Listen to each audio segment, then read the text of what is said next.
तो चलिए आज एक ऐसी कहानी समझते हैं जो दुनिया भर की उथल-पुथल के बीच भारत से निकल कर आ रही है। और यकीन मानिए, ये कहानी सोने की है, बहुत सारे सोने की। देखिए, इस वक्त पूरी दुनिया की नजरें ईरान पर हैं, जिसने हॉर्मुज़ जलडमरू मध्य को बंद करने की धमकी दी है। ये वो रास्ता है जहां से दुनिया का 1/3 तेल गुजरता है। उधर अमेरिका और ईरान के बीच का युद्ध विराम भी खत्म होने को है।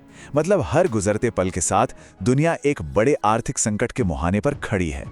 ऐसे में बड़े बड़े देश, चाहे वो चीन हो या रूस, तेजी से सोना जमा कर रहे हैं। उन्हें डर है कि अगर जंग छिड़ी तो डॉलर की वैल्यू एकदम से गिर जाएगी। लेकिन इस सारी गहमा गहमी से दूर भारत ने चुपचाप एक ऐसा दांव चलाया है जिसमें ग्लोबल मार्केट का पूरा समीकरण बदलने की ताकत है।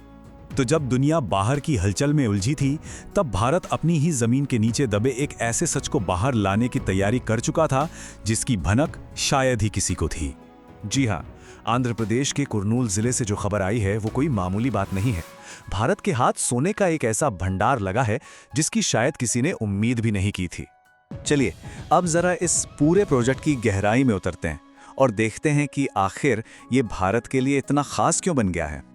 तो ये है प्रोजेक्ट जोनागिरी की खास बातें। सोचिए, आज़ादी के बाद ये भारत की पहली बड़ी प्राइवेट गोल्ड माइन है।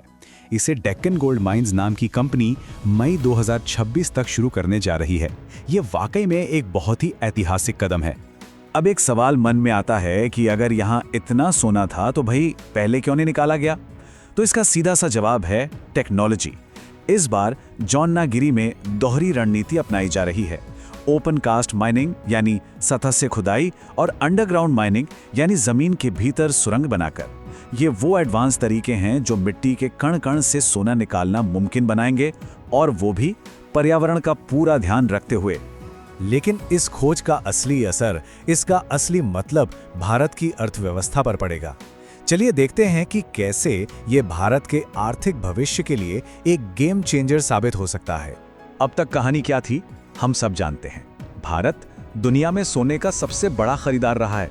हम हर साल अरबों डॉलर खर्च करके सोना बाहर से मंगाते थे। लेकिन अब ये पूरी कहानी पलटने वाली है।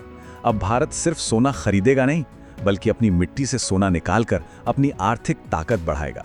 तो सोचिए, जब सोना अपने ही देश में निकलेगा तो सबसे पहला फायदा क्या होगा?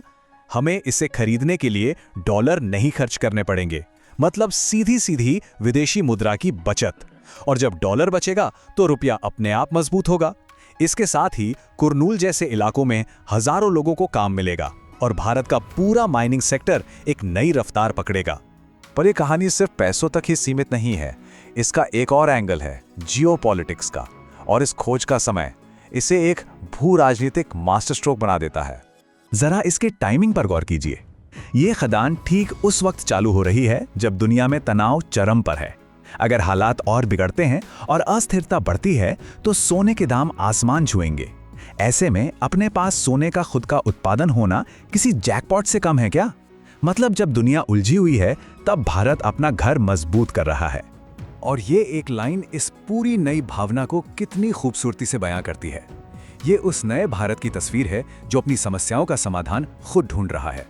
इससे भारत की आर्थिक संप्रभुता और मजबूत होगी और बाहरी दबावों का सामना करने की ताकत भी बढ़ेगी। लेकिन रुकिए, इस पूरी कहानी का सबसे रोमांचक हिस्सा तो अब आने वाला है। कुर्नूल का ये प्रोजेक्ट तो सिर्फ एक ट्रेलर है, असली फिल्म तो अभी बाकी है।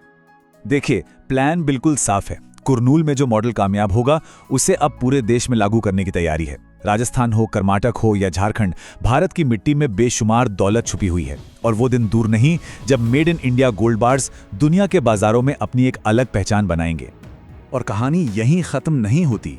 इसी खदान के आसपास कुछ ऐसे दुर्लभ खनिजों के भी संकेत मिले हैं जो भविष्य की टेक्नोलॉजी जैसे इलेक्ट्रिक गाड़ियों और सेमीकंडक्टर्स के लिए बेहद जरूरी हैं।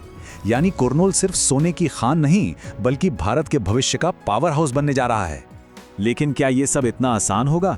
इतिहास गवाह है, जब भी किसी देश ने खुद को आर्थिक तौर पर आजाद करने की कोशिश की है, उसे कई चुनौतियों का सामना करना पड़ा है। तो सवाल ये है कि क्या दुनिया की बड़ी ताकतें भारत के इस बढ़ते कदम को चुपचाप देखती रहेंगी? ये एक ऐसा सवाल है जिसका जवाब सिर्फ आने वाला वक्त ही देगा।